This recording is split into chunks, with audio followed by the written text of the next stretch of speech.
হয়েছে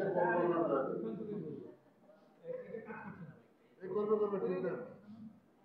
আমার কারণে হয় নাই এখন দেন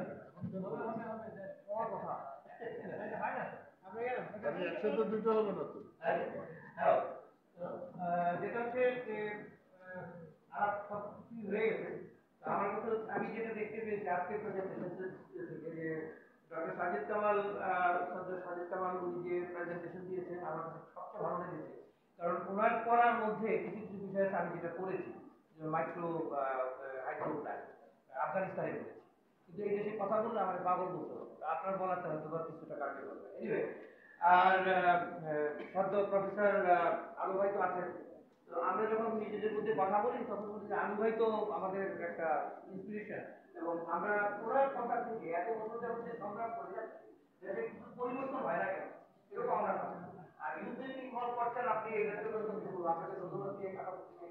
এটাই দরকার সামনে আমাদের কোনো কিছুই কিন্তু দাস করছে না যারা এনার্জি ট্রানজিশন বলেন আর যাই বলেন তার পলিটিক্যাল ট্রানজিশন আমরা দেখতে পাচ্ছি কি হবে আর পলিটিক্যাল ট্রানজিশন হবে আপনারা বলেছেন ইউথরা এডুকেট করবেন কাকে এডুকেট করবেন গভর্নমেন্ট পিপলদেরকে they don't want your education আর পলিটিশিয়ানদের তারা তো কথাই শোনে না আজকে যদি আমি বলি যে কালকে আপনারা তাদের ম্যান্ডেটে ঢোকাতে পারবেন কি এই কথাগুলো আজকে সেমিনারে যা কথা হয়েছে সাজিদ কামাল ভাই যেগুলি বলেছে তার ওইটুকু নিয়ে বলেন যে এটাকে সামারি করে তোমাদের ইয়েতে ঢোকাও আমাদের দেশে ইনোভেশনের বন্যা হয়ে যাবে চারটা এতগুলি ইউনিভার্সিটি আছে এদের মধ্যে দেখেন শুধুমাত্র বুয়েটে 40% ন্যাশনাল রিনিউয়েবল এনার্জি ব্যাপার আছে আর প্রত্যেক সবগুলি ইউনিভার্সিটি ব্যাপার যদি কেউ করি তাহলে কত বলি তা আমরা বিশেষ সেমিনার করে কি করবো তারা তো পেপার লেগে তারপরে দেশের বাইরে চলে যায় যেটা আগে কথা হয়েছে দেশের বাইরে গিয়ে কোনো কোম্পানিকে সার্ভিস দেয় আপনি তো দেশে গিয়ে সার্ভিস দিচ্ছেন অন্য দেশে সার্ভিস দিচ্ছেন সরকারি দিচ্ছেন বলছেন এটার জন্য আপনাকে সেলুট করি